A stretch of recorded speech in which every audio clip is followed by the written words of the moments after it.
নমস্কার, আমি ঝিলিক। আহারে বাঙালি কুকিং ব্লগে সকলকে স্বাগত জানাই। একে তো প্রচণ্ড গরম, তার উপর যদি হই আবার হেলথ কনসিয়াস, তাহলে কি খাবো বলুন তো? একঘেয়ে খাবার কার প্রতিদিন ভাল লাগে? তাই ঠিক করলাম আজ আর সেটি হচ্ছে না। গরম আর শরীর এই দুটির কথাই মাথায় রেখে আজকের রান্না গন্ধরাজ চিকেন, যা কিনা খুব সাধারণ অথচ স্বাদে অসাধারণ। নিয়েছি বেশ কিছুটা চিকেন। ম্যারিনেশনটাই এই রেসিপির কিন্তু মেইন পার্ট, তাই দিচ্ছি আদা, রসুন ও কাঁচা লঙ্কার পেস্ট।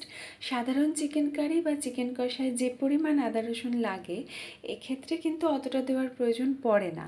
উদ্দেশ্য হলো গরমের জন্য চিকেনটাকে একটু উপাদেয় করে তোলার। এবার দেবো বেশ অনেকটা পরিমাণে ফ্যাটানো টক দই। যেহেতু আদা, রসুন, পেঁয়াজ সবটাই পরিমাণে কম পড়বে, সুতরাং গ্রেভির জায়গাটা নেবে এই টক দই। এবার দেবো আজকের হিরো, গন্ধরাজ লেবুর রস। কিছুটা দেবো, কিছুটা বাঁচিয়ে রাখবো। আর দেবো গন্ধরাজ লেবুর জেস্ট, সবুজ অংশটা, এটাও কিছুটা বাঁচিয়ে রাখবো। এবার দেবো বেশ অনেকটা পরিমাণে গোলমরিচের গুঁড়ো, দেবো স্বাদ মতন লবণ ও একটু চিনি। যেহেতু অনেকটা পরিমাণে টক দই পড়ছে, একটু ব্যালেন্সের জন্য, যাতে একটু মিষ্টি ভাব আসে হালকা, সেই জন্য একটু চিনি। এবার সবটা ভালো করে মেখে এই ঘণ্টাখানেকের জন্য একটু ম্যারিনেশনের জন্য রেখে দেবো।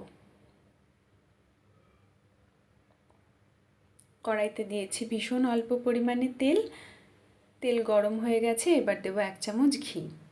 ফোড়নে দিয়েছি 2-3টে এলাচ, দারচিনি আর শুকনো লঙ্কা। ফোড়ন ভাজা হয়ে এর থেকে সুন্দর গন্ধ ছাড়ছে।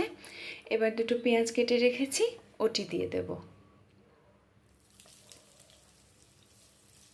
একটু নেড়ে দেব, পেঁয়াজটা যাতে তাড়াতাড়ি নরম হয়ে ভাজা হয়ে যায়, তার জন্য দেব একটু লবণ। বুঝে দিতে হবে, কারণ চিকেনটা ম্যারিনেশনের সময় অল্প লবণ দিয়েছিলাম। একটু সময় নিয়ে নেড়ে চেড়ে পেঁয়াজটা হালকা ভেজে নিতে হবে। পেঁয়াজ এখানে অতিরিক্ত লাল করে ভাজার দরকার নেই।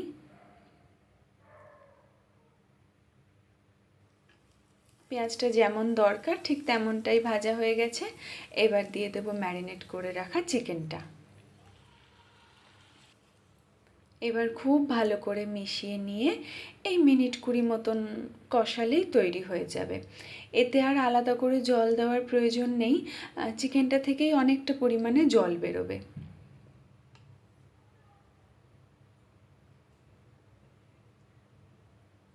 দেখুন অনেকটা পরিমাণ জল বেরিয়ে গেছে। খেয়াল করুন গ্রেভি থেকে না একটু একটু করে তেল ছাড়া শুরু করে দিয়েছে। আরও এই মিনিট 15 মতন টাইম দিলেই এটা হয়ে যাবে।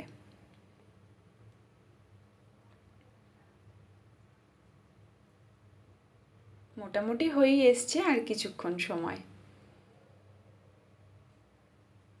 দেখুন চিকেনটা কিন্তু একেবারে সেদ্ধ হয়ে গেছে, কারণ মাংসটা কিন্তু হাড় থেকে ছেড়ে আসছে।